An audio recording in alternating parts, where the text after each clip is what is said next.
स्वागत है आप सब लोगों का गांधीवादी युग की राजनीति और आंदोलन की जो सीरीज़ हमने एनसीईआरटी से शुरू की है उसमें। और आज हम लगभग अंतिम पड़ाव पर इस सीरीज़ के पहुंच रहे हैं और आज हम लोग जो है पढ़ेंगे भारत छोड़ो आंदोलन के बारे में।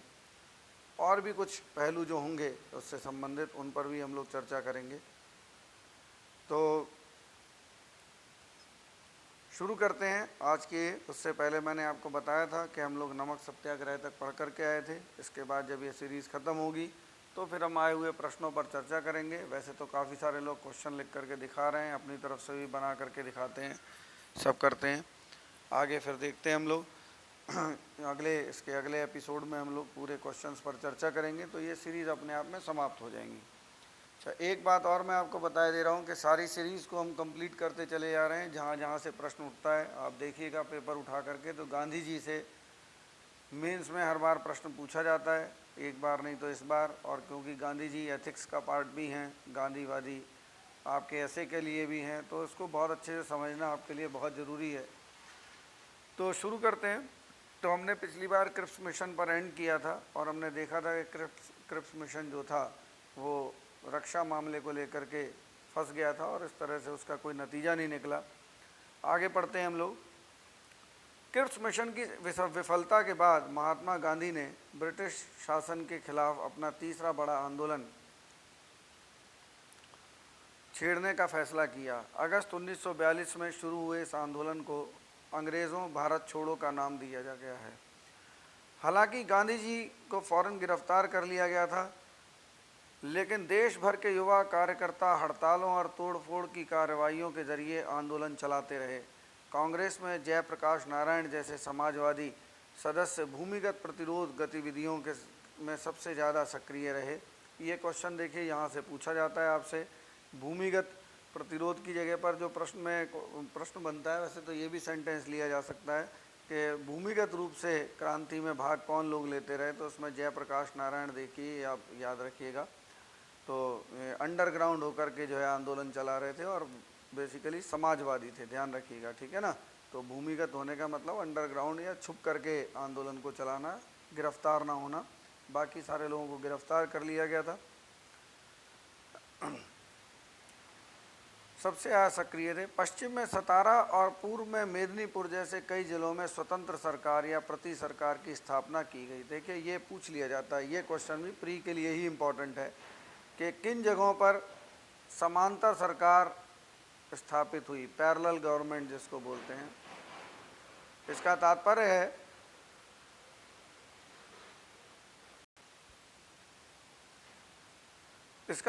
है कि अंग्रेज़ों की जो सरकार चल रही थी तो वहाँ के व्यक्तिगत लोगों ने मिलकर के अपनी एक सरकार बना ली, अपने कोर्ट्स बना लिए उनकी सरकार। और इसका मतलब ये था कि हम आपकी सरकार को या आपके शासन को नहीं मानते हैं। तो प्रश्न पूछा जाता है कि कहाँ पर समांतर सरकार की स्थापना हुई, तो ये प्रश्न पूछा जाता है। तो आप ध्यान रखिएगा, सतारा और मेदिनीपुर ये दो ऑप्शंस हैं। वैसे सतारा का नाम ज़्यादा सुनते हैं, लेकिन आप ये ऑप्शन भी याद कर लीजिएगा, कई बार 2-3 दे देते हैं तो फिर भूल जाते हैं।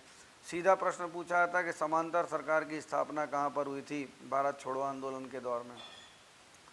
अंग्रेज़ों ने आंदोलन के प्रति काफ़ी सख्त रवैया अपनाया, फिर भी इस विद्रोह को दबाने में सरकार को साल भर से ज़्यादा लग गया। भारत छोड़ो आंदोलन, क्विट इंडिया आंदोलन सही मायने में एक जन आंदोलन था। अब देखिए यही प्रश्न पूछा जाता है मेंस में। प्रश्न पूछते हैं क्या, देखिए मैं लिख रहा हूँ यहीं पर, आप भी देख लिया, क्या भारत छोड़ो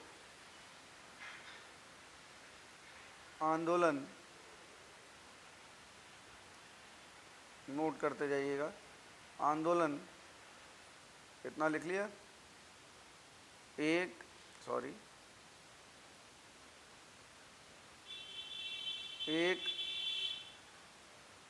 जन आंदोलन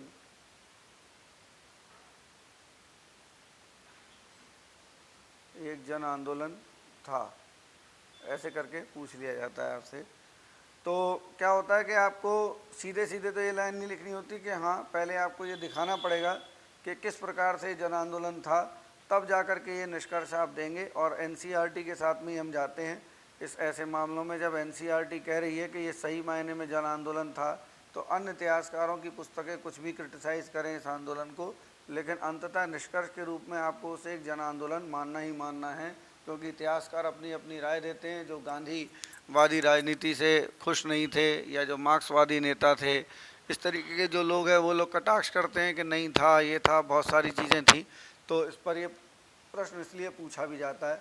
तो आपको ये भी पता होना चाहिए कि क्यों नहीं कहा जाता है इसको भी जानना की ज़रूरत है, वो हम बाद में चर्चा करेंगे।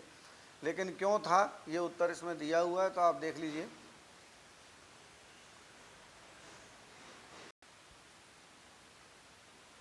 जिसमें लाखों आम हिंदुस्तानी शामिल थे। इस आंदोलन ने युवाओं को बड़ी संख्या में अपनी ओर आकर्षित किया। तो देखिए, युवा आज भी आप देखते हो ना, चुनाव में युवा युवा करते रहते हैं, तो ये भी तभी से बातें चली आ रही हैं, युवाओं को शामिल करो। आज तो युवाओं को केवल वोट लेने के लिए आकर्षित किया जाता है, युवा युवा करके। कोई उनका बहुत बड़ा योगदान इस मामले में नहीं रहता है, पीछे लगा लेते हैं अपने प्रचार प्रसार के लिए। बाकी उस समय युवाओं की आवश्यकता थी ताकि अंग्रेज़ सरकार को लगे कि इतना बड़ा जनमत जो है वो हमारे खिलाफ है। और युवाओं में चूँकि शक्ति होती है, पैदल चल सकते हैं, देर तक बैठ सकते हैं, धूप गर्मी ताप सहन कर सकते हैं, तो इसलिए युवाओं की आवश्यकता होती है। तो ये जो युवा ये सब चीज़ें चल गई हैं, इसका सारा खेल जो है देखिए यहीं से शुरू है। उन्होंने अपने कॉलेज छोड़कर जेल का रास्ता अपनाया। जिस दौरान कांग्रेस के नेता जेल में थे, उसी समय जिन्ना तथा मुस्लिम लीग के उनके साथी अपना प्रभाव फैलाने में लगे हुए थे। देखिए, ये बदमाशी जो है जिन्ना की, जो हमेशा रही मुस्लिम लीग को लेकर के, उसको भी आप समझिए। तथा मुस्लिम लीग के उसके साथी अपना प्रभाव क्षेत्र फैलाने में लगे थे। इन्हीं सालों में लीग को पंजाब और सिंध में अपनी पहचान बनाने का मौका मिला, जहां अभी तक उसका कोई खास वजूद नहीं था। इसको हम सांप्रदायिकता वाले चैप्टर में पहले भी पढ़ चुके हैं, तो आपको अगर ध्यान ना हो तो वहां पर जाकर के आप रिविजिट कर दीजिएगा। जून 1944 में जब विश्व युद्ध समाप्ति की ओर था, तो गांधी जी को रिहा कर दिया गया। जेल से निकलने के बाद उन्होंने कांग्रेस और, देखिए पूरा जन सैलाब जो है दिखाई दे रहा है, कांग्रेस और लीग के बीच फासले को पाटने के लिए जिन्ना के साथ कई बार बात की। 1945 में ब्रिटेन में लेबर पार्टी की सरकार बनी। यह सरकार भारतीय स्वतंत्रता के पक्ष में थी। उसी समय वाइसरॉय लॉर्ड बेवेल ने कांग्रेस और मुस्लिम लीग के प्रतिनिधियों के बीच कई बैठकों का आयोजन करवाया। तो देखिए, अब ये बात चल रही थी कि भाई आप समझ लो आपस में क्या चाहते हो दोनों लोग मिल कर के, क्योंकि सांप्रदायिकता का जहर जो है साथ साथ चल रहा था। एक तरफ राष्ट्रीय आंदोलन और दूसरी तरफ सांप्रदायिकता का जहर, ये दो चीज़ें साथ साथ चल रही थी। 1946 की शुरुआत में प्रांतीय विधानमंडलों के लिए नए सिरे से चुनाव कराए गए। सामान्य श्रेणी में कांग्रेस को भारी सफलता मिली। मुसलमानों के लिए आरक्षित सीटों पर मुस्लिम लीग को भारी बहुमत प्राप्त हुआ। तो देखिए, पहले भी हम लोग इसको पढ़ चुके हैं, यहीं से वो विभाजन की जो प्रक्रिया थी वो प्रारंभ होती है। तो पहले भी जब सांप्रदायिकता का उदय हम लोग पढ़ते हैं,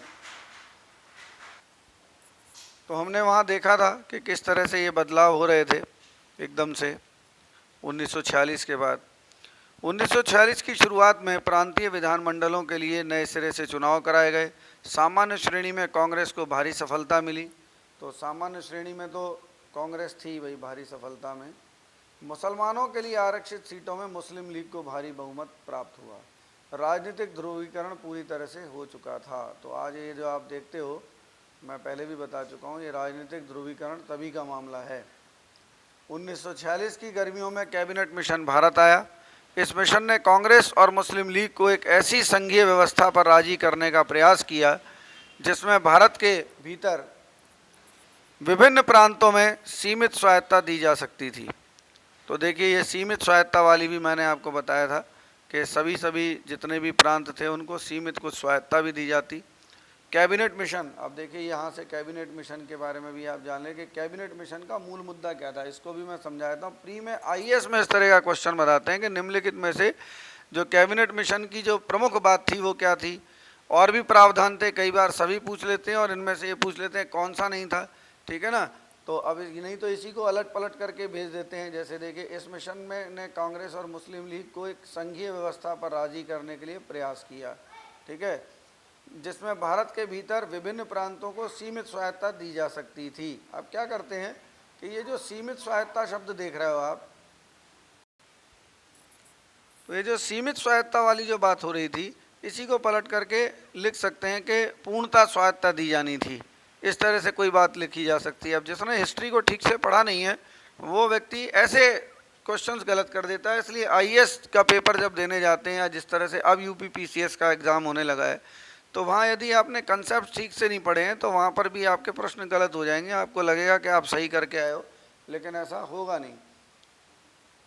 कैबिनेट मिशन का यह प्रयास भी विफल रहा। वार्ता टूट जाने के बाद जिन्ना ने पाकिस्तान की स्थापना के लिए लीग की मांग के समर्थन में प्रत्यक्ष कार्रवाई दिवस का आह्वान किया। इसके लिए 16 अगस्त 1946 का दिन तय किया गया। ये बहुत ही इम्पॉर्टेंट क्वेश्चन है, हर प्रकार की परीक्षा के लिए पूछा जाता है। प्रत्यक्ष कार्रवाई दिवस किस दिन मनाया गया था, तो आप याद रखिएगा 16 अगस्त 1946 के दिन मनाया गया था। ये भी आप फैक्ट नोट कर लीजिएगा, आपको बहुत पूछा जाता है परीक्षा में। ये जो पूछा जाता है वो बता रहा हूँ मैं।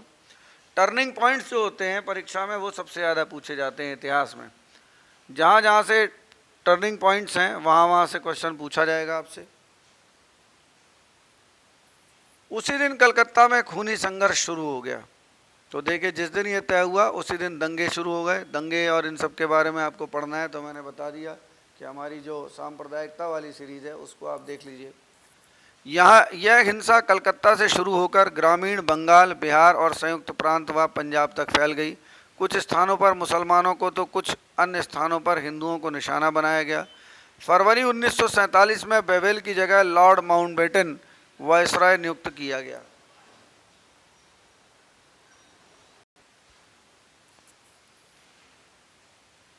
उन्होंने वार्ताओं के अंतिम दौर का आह्वान किया।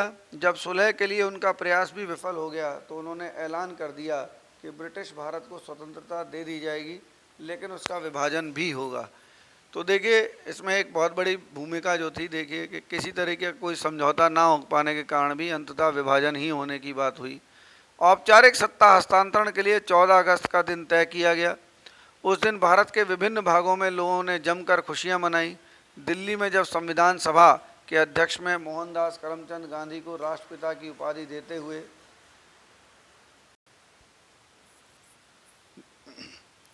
संविधान सभा की बैठक शुरू की तो बहुत देर तक करतल ध्वनि होती रही। असेंबली के बाहर भीड़ महात्मा गांधी की जय के नारे लगा रही थी। देखिए, ये महात्मा गांधी का प्रभाव था, जबकि महात्मा गांधी ने ना तो कोई पद लिया था और ना ही राजनीति में और कोई काम किया था। तो ये जो थी महात्मा गांधी की जो बात थी। अब देखिए, ऊपर कुछ ब्लॉक छूट गए हैं या इस तरीके के, तो थोड़ा सा देख लेते हैं। देखिए, ये चित्र है, ये बड़ा इम्पोर्टेंट चित्र है जहाँ नेहरू और पटेल गांधी जी से सलाह कर रहे हैं।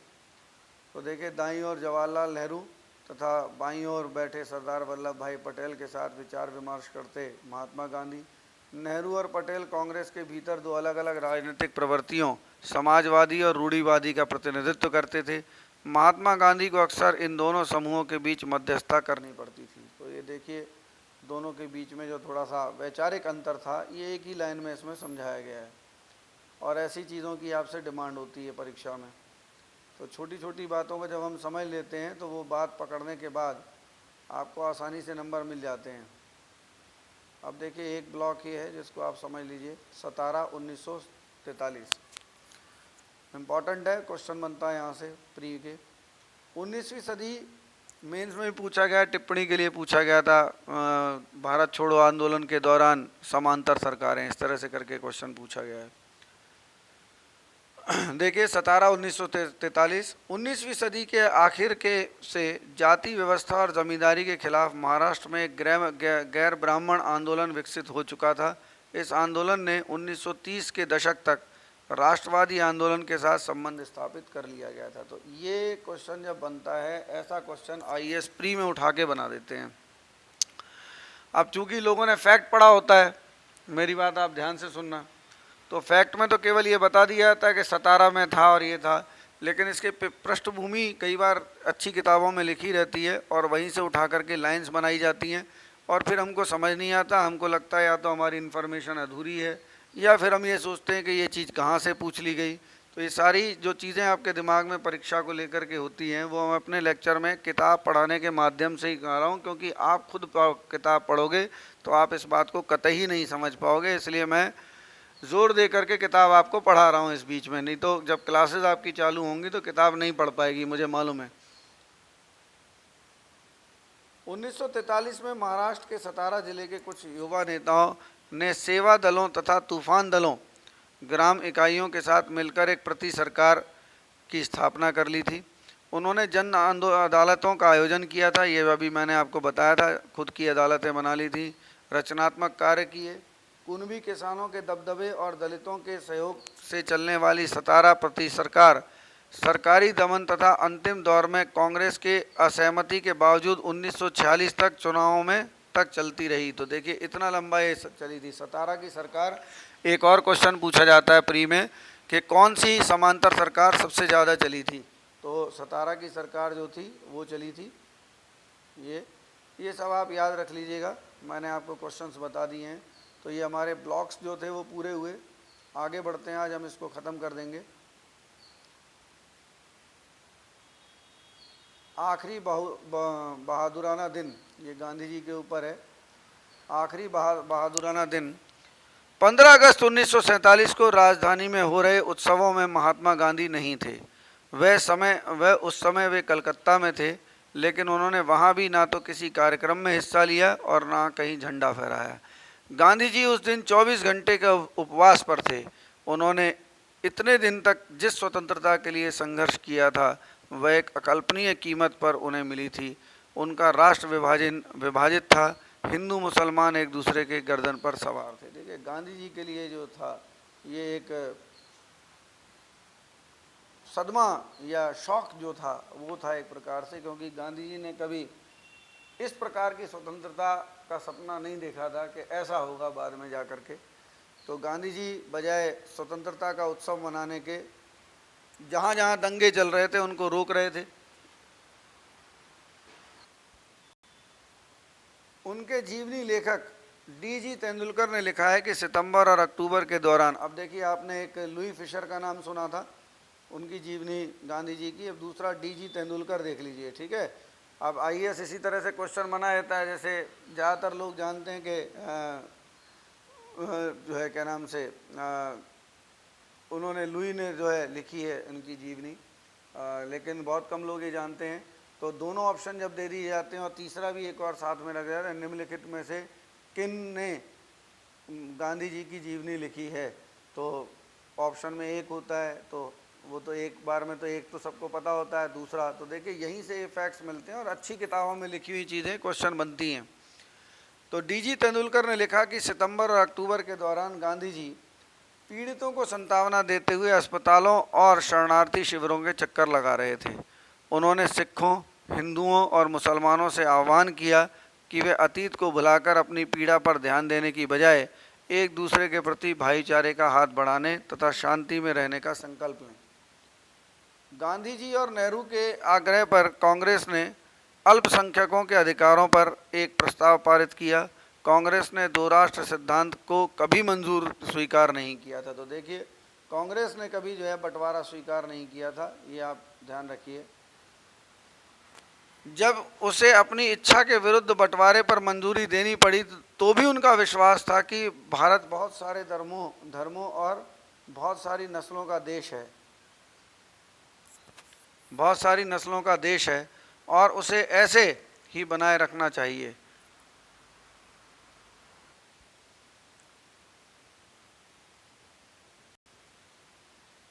उनका दृढ़ विश्वास था कि भारत बहुत सारे धर्मों और बहुत सारी नस्लों का देश है और उसे ऐसे ही बनाए रखा जाना चाहिए।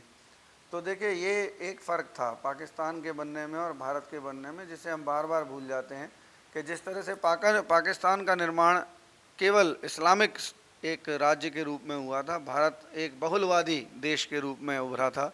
भारत ने यह स्वीकार किया था कि एक राष्ट्र का निर्माण उसके हर एक नागरिक के द्वारा होता है और वो नागरिक चाहे धर्म या किसी भी जाति या किसी भी नस्ल का हो, इससे कोई फ़र्क नहीं पड़ता। और यही कारण है कि आपको पूरे भारत में इतनी वैरायटी देखने के लिए मिलती है। तो ये आप हमेशा जब भी आप कहीं इंटरव्यू देने के लिए जाएं या कभी कोई निष्कर्ष इस तरीके का लिखना हो, तो आप ये जो देख रहे हैं ना, ये निष्कर्ष की आत्मा है भाई। ये संविधान भी इसी आधार पर बनाया गया है, इसलिए इसको कभी अपने ताव में आके, या आजकल जो एक प्रोपोगंडा टाइप का चलता रहता है कि भाई हिंदू हिंदू हिंदू, उस तरीके की बात करके आप बिल्कुल मत लिख करके आइएगा, क्योंकि संविधान की आत्मा के बात विरुद्ध होगी। आपकी आत्मा के चाहे पक्ष में हो जाए, आपको मार्क्स नहीं मिलेंगे। पाकिस्तान में हालात जो रहे, भारत एक लोकतांत्रिक धर्मनिरपेक्ष राष्ट्र होगा जहां सभी नागरिकों को पूर्ण अधिकार प्राप्त होंगे। तो आप ये देख रहे हैं ना कि भारत एक, ये पूरी चीज़ आप ध्यान रखिएगा, जहां नागरिकों को पूर्ण अधिकार प्राप्त होंगे तथा धर्म के आधार पर भेदभाव के बिना सभी को राज्य की ओर से संरक्षण का अधिकार होगा। तो दो चीज़ें होती हैं, किसी राज्य के द्वारा दो चीज़ें दी जाती हैं। देखिए, पहला तो अधिकार, ध्यान रखिए, और दूसरा, इस आधार पर आप किसी भी दुनिया में किसी भी देश की सरकार का मूल्यांकन कर सकते हैं, यदि वहाँ के नागरिकों को पूर्ण अधिकार प्राप्त हैं अपने विकास के लिए, और दूसरी बात, सभी लोगों को समान संरक्षण प्राप्त है। तो ये दो चीज़ें जो होती हैं वो बड़ी राज्य की महत्वपूर्ण तथ्य होती हैं। राजनीति विज्ञान जब हम पढ़ते हैं तो वहाँ इन सब चीज़ों को और डिस्क्रिप्टिव तरीके से बताया जाता है, लेकिन इतना कुछ आपको लिखना जानना नहीं होता। कॉमन सेंस डेवलप करिए, उस आधार पर समझिए। अगर किसी राष्ट्र में, किसी राज्य, किसी देश में अगर किसी अमुक किस्म के नागरिक को, आपको मैं उदाहरण बताता हूँ, जैसे कभी मॉब लिंचिंग वगैरह हो जाती है, किसी भी धर्म के लोग की हो जाती है, पहले मुसलमानों की होती है, अभी हिंदुओं की हो गई, हिंदू। तो ये दोनों ही तरीके की जो चीज़ें हैं वो ख़राब हैं। इसका मतलब जो राष्ट्र से जो संरक्षण मिलता है किसी के प्रकार का, उसके उसमें सुरक्षा नहीं है। कहीं ना कहीं जो व्यवस्था है उसमें लॉ एंड ऑर्डर, अब तीसरी चीज़ जो यहाँ जुड़ती है, लॉ एंड ऑर्डर। तो संरक्षण आपको तब मिल सकता है जब लॉ एंड ऑर्डर अच्छा होगा। अगर लॉ एंड ऑर्डर ख़राब है तो इस तरह की घटनाएं होती रहेंगी। नोट करते जाइएगा जो जो बातें मैं आपको बता रहा हूँ बुक के पॉइंट से, और इसको आप इतना वो ना लिया करो। आजकल तो सब पीडीएफ से ही पढ़ा रहे हैं, पीडीएफ बना लेते हैं और उसी से बताते आते हैं पढ़ पढ़ के। मैं तो आपको बहुत समझाता हूँ किताब की लाइन से। कांग्रेस ने आश्वासन दिया कि वह अल्पसंख्यकों के नागरिक अधिकारों के किसी भी अतिक्रमण के विरुद्ध हर मुमकिन रक्षा करेगी। तो देखिए, कांग्रेस ने वादा किया था कि जो भी अल्पसंख्यक हैं, अब आपको मैं एक और बात बता दूं कि अल्पसंख्यकों के अंतर्गत सिर्फ मुसलमान नहीं आते, बहुत सारे जो लोग हैं जिन्होंने पढ़ा नहीं है, जो लोग सिर्फ व्हाट्सएप पर मैसेज देख करके अपनी नॉलेज बढ़ाते हैं, फेसबुक के तमाम तरीके के उस पर अपनी नॉलेज बढ़ाते हैं, फेक न्यूज़ पर अपनी नॉलेज बढ़ाते हैं। पहले आप समझ लीजिए कि अल्पसंख्यकों के अंदर केवल मुसलमान नहीं आते हैं, बौद्ध भी आते हैं, जैन भी आते हैं, ईसाई भी आते हैं, सिख भी आते हैं, सब आते हैं। और सब लोगों के जो भी नागरिक अधिकार थे उसका अतिक्रमण नहीं होने दिया जाएगा। ये एक सबसे बड़ी बात कांग्रेस ने कही थी, ठीक है ना। कई लोग ऐसा कहते हैं कि ये एक तुष्टीकरण की राजनीति है, लेकिन तुष्टीकरण की राजनीति ना कह करके आप इसको, क्योंकि आप अमेरिका जैसी डेवलप कंट्रीज़ में जहाँ भी जाओगे, ऐसे बड़े जो डेवलप्ड कंट्रीज़ हैं, वहाँ पर जो भी वहाँ का नागरिक है उसको वो अधिकार प्राप्त हैं। अब यही आप पाकिस्तान चले जाओ तो नहीं है। अब तस्लीमा नसरीन जिस मुद्दे को और उठाती हैं बांग्लादेश में, वो थे वहाँ के अल्पसंख्यकों के अधिकार। अब बांग्लादेश में अल्पसंख्यक हैं कौन? हिंदू लोग।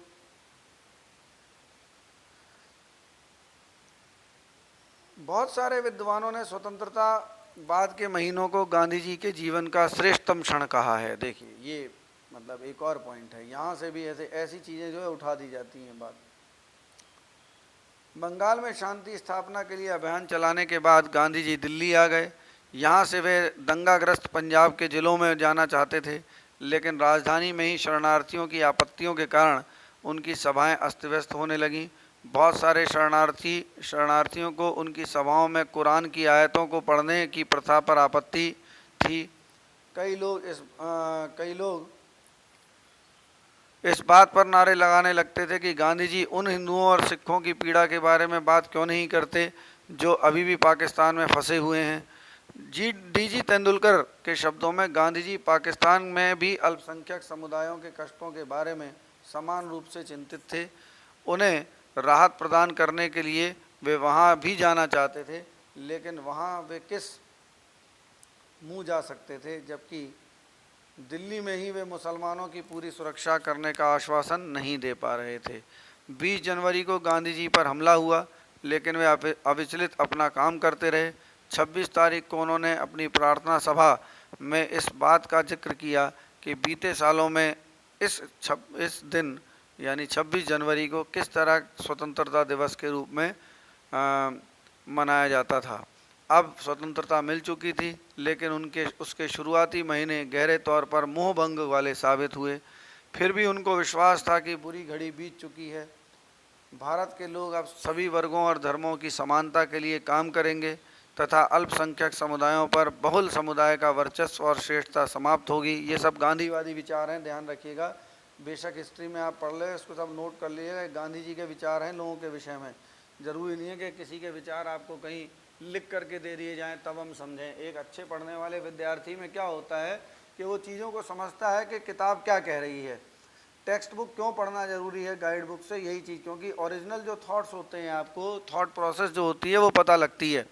और मैं इसलिए बिना किसी उसके अपनी जिद से ये सारी चीज़ें आपको करा रहा हूँ।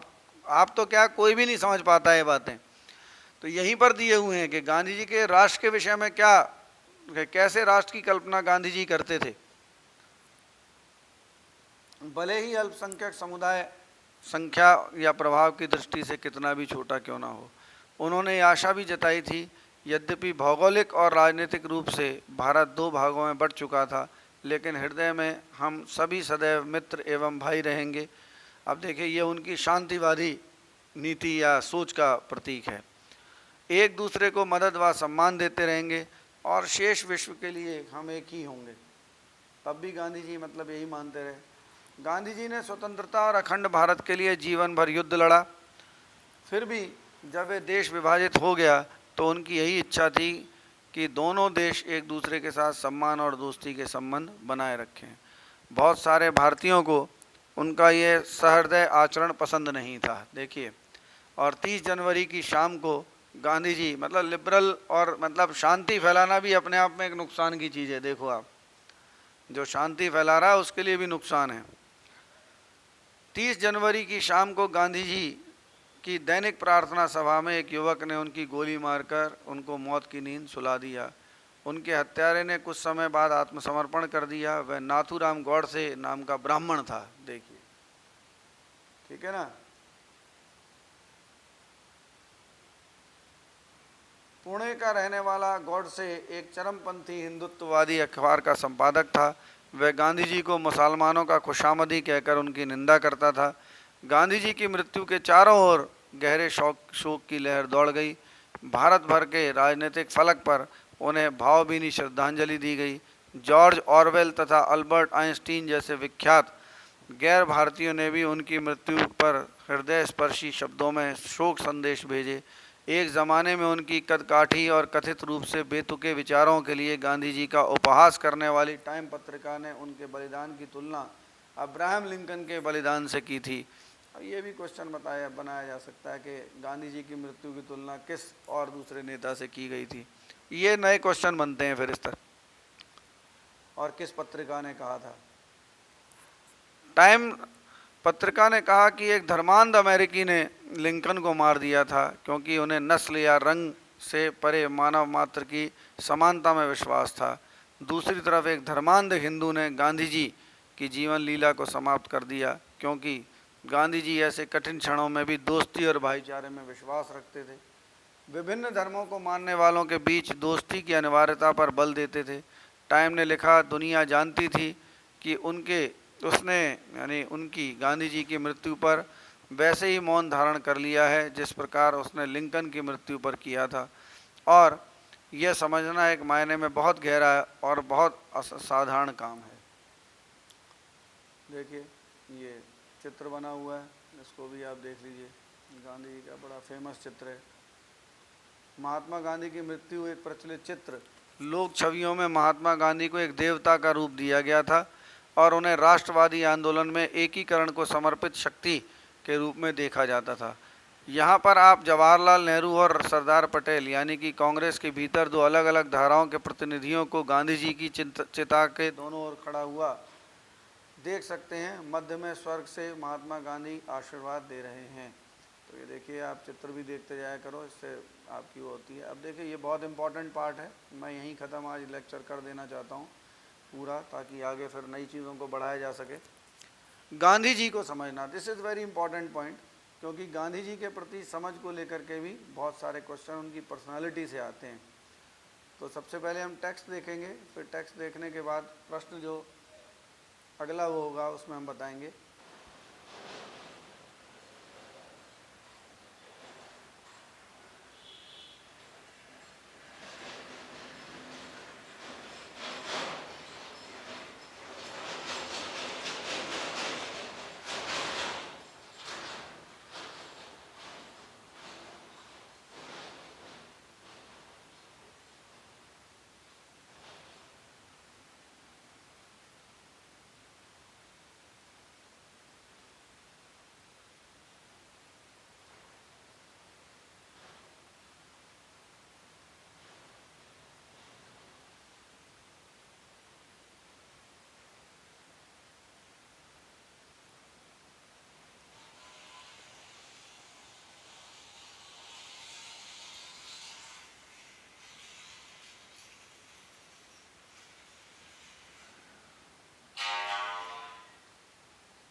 उन पत्रों की भाषा से एहसास भी तय होते हैं कि संभव है एक दिन उन्हें प्रकाशित कर दिया जाएगा। किसी पत्र के प्रकाशित हो जाने की आशंका के कारण बहुधा लोग निजी पत्रों में भी अपना मत स्वतंत्रता पूर्वक व्यक्त नहीं कर पाते। महात्मा गांधी हरिजन नामक पत्र का अपने अखबार में, अब देखो एक छोटे जो नए बच्चे हैं उनके लिए हरिजन अखबार कौन निकालता था? महात्मा गांधी। छोटे छोटे फैक्ट्स हैं, छोटी परीक्षाओं में आते हैं। अखबार में उन पत्रों को प्रकाशित करते थे जो उन्हें लोगों से मिलते थे। नेहरू ने राष्ट्रीय आंदोलन के दौरान उन्हें लिखे गए पत्रों का एक संकलन तैयार किया था और उसे अ बेंच ऑफ ओल्ड लेटर्स, पुराने पत्रों का पुलिंदा नाम से प्रकाशित किया। तो ये देखिए, ये भी एक चीज़ है, नई नई चीज़ें जो आती हैं परीक्षा में पूछ ली जाती हैं, इसको आप नोट करते जाया करो। पुरानी तो जो बातें हैं वही हैं।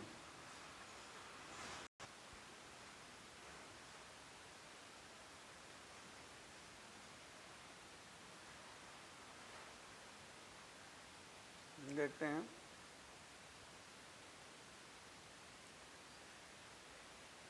एक घटना पत्रों के आईने में।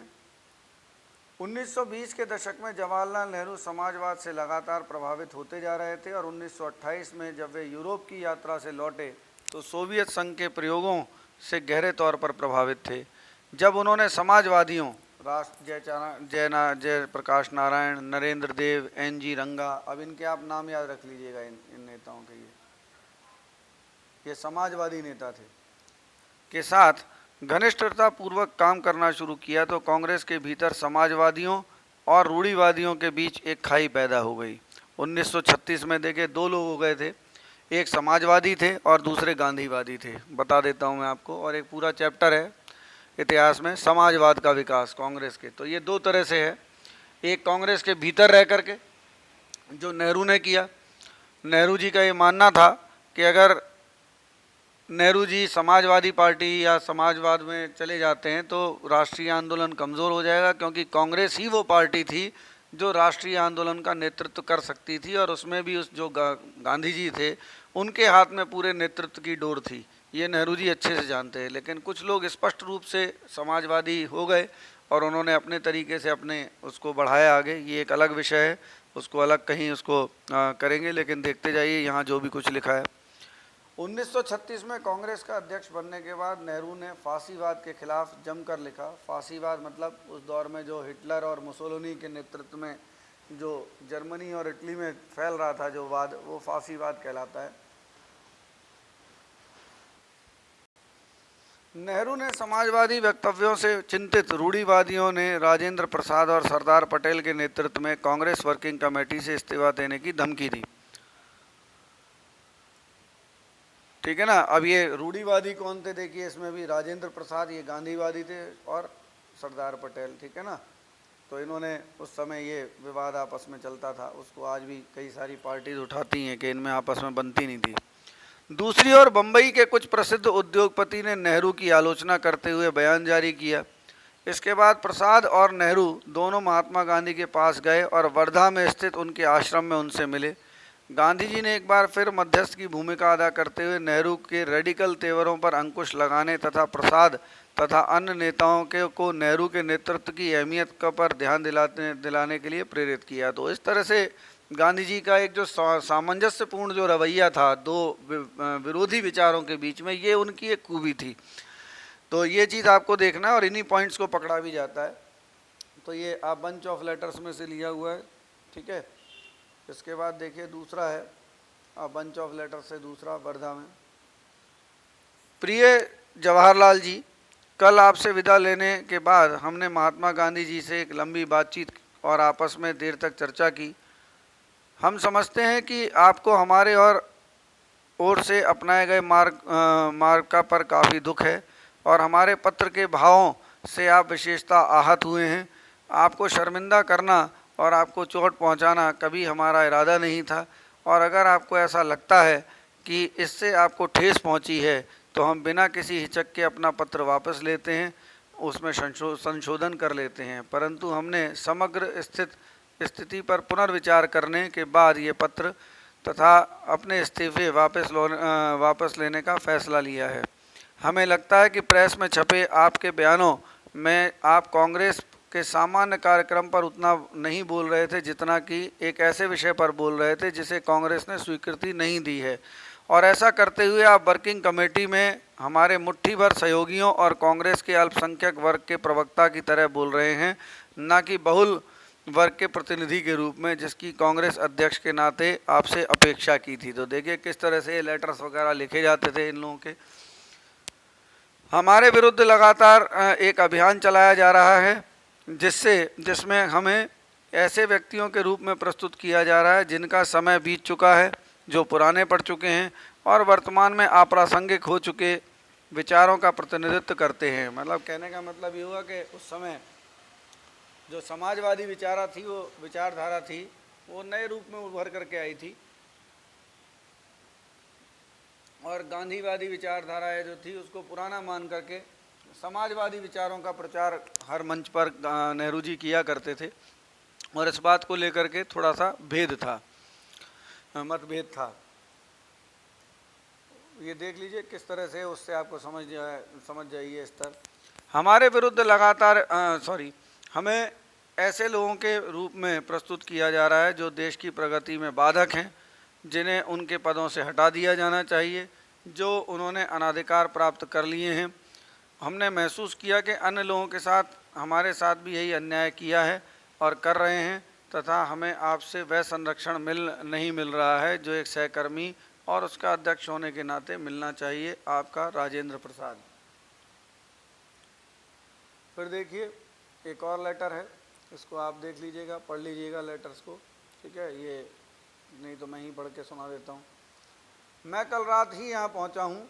जब से मैं वर्धा से आया हूँ शारीरिक दुर्बलता और मानसिक अशांति से घिरा हुआ हूँ। यूरोप से लौटने के बाद मैंने पाया कि वर्किंग कमेटी की बैठकों में मैं बुरी तरह थक जाता हूँ, मेरी ऊर्जा क्षीण पड़ जाती है और हर नए अनुभव के बाद और ज़्यादा बूढ़ा महसूस करने लगता हूँ। चीज़ों को दुरुस्त करने और संकट को टालने में आपने जो कष्ट उठाया है उसके लिए मैं आभारी हूँ। मैंने राजेंद्र बाबू द्वारा भेजा गया दूसरा पत्र दोबारा पढ़ा है और उन्होंने जो गंभीर आरोप मुझ पर लगाए हैं उन्हें देखा है। तथ्य को चाहे कितनी भी विनम्रता से प्रस्तुत किया जाए, उनका आशय यह है कि मैं एक असहनीय मुसीबत बन चुका हूँ और मेरे जो भी गुण हैं, थोड़ी बहुत क्षमता, ऊर्जा, गंभीरता, कमोबेश प्रभावित करने वाला व्यक्तित्व, सभी खतरनाक बन चुके हैं, क्योंकि वह एक गलत रथ यानी समाजवाद को आगे बढ़ा रहे हैं। इन बातों का निष्कर्ष स्पष्ट है। मैंने अपनी पुस्तक में और उसके पश्चात आपके वर्तमान विचारों के बारे में विस्तार से लिखा है। मेरे बारे में कोई फैसला लेने के लिए सामग्री की कमी नहीं है। मेरे वे विचार आकस्मिक भी नहीं हैं वे मेरा हिस्सा हैं और यद्यपि मैं भविष्य में उन्हें बदल सकता हूं, लेकिन जब तक मैं उन्हें नहीं छोड़ता मुझे अपनी अभिव्यक्ति करना होगी, क्योंकि मैं व्यापक एकता को महत्वपूर्ण मानता हूं। इसलिए मैंने कोमलतम शब्दों में उन्हें व्यक्त किया है और निश्चित निष्कर्ष की बजाय विचार विमर्श के लिए प्रस्ताव के रूप में ज़्यादा प्रस्तुत किया है।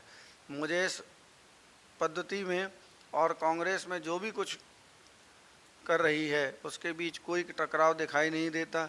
जहाँ तक चुनाव का संबंध है, मेरा मानना है कि मेरा रवैया इस दिशा में निश्चय ही एक लाभकारी साधन था, क्योंकि उससे जनता में उत्साह का संचार हुआ, परंतु मेरे कोमल और अस्पष्ट रवैये को मेरे सहयोगी खतरनाक और क्षतिकारक मानते हैं। मुझे यहाँ तक कहा गया कि मैं भारत में गरीबी और बेरोजगारी पर अब बार बार जोर देना बेवकूफ़ी थी, या कम से कम गलत तो था ही। आपने मुझे बताया था कि आप कोई वक्तव्य जारी करना चाहते हैं। मैं आपके वक्तव्य का स्वागत करूंगा, क्योंकि मैं मानता हूं कि हर दृष्टिकोण देश के सामने प्रस्तुत किया जाना चाहिए। तो देखिए, ये कुछ लेटर्स थे, जिसके बाद आप देखेंगे। अब ये बहुत सारे लेटर्स हैं, आप पढ़ लीजिएगा खुद से। और मैंने आपको एक ओवरव्यू दे दिया किस तरह से है, थोड़ा बहुत इसको समझते जाइएगा। थोड़ी बहुत बची खुची बातें हैं वो मैं अपने ओपन लेक्चर में जो मैं लूँगा वीडियो से, उसमें मैं आपको समझा दूँगा। आज इस लेक्चर को अब हम यहीं ख़त्म करते हैं। हमारी जो कड़ियाँ थीं वो लगभग समाप्त हैं। अब हम प्रश्नों पर चर्चा करेंगे और उत्तर लेखन का प्रयास करेंगे। तब फिर मिलते हैं, तब तक के लिए अलविदा।